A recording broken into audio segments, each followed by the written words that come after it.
उपक्रमाअंतर्गत आज प्रत्येक जिल्ह्यात हा मॅरेथॉन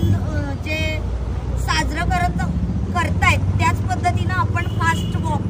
इथं सातारा जिल्ह्याच्या वतीनं आयोजित केलं होतं आणि याच्यासाठी सुरभीताई भोसले, प्रियाताई शिंदे, चित्रलेखाताई माने कदम, कविताताई कचरे, सुवर्णताई पाटील आणि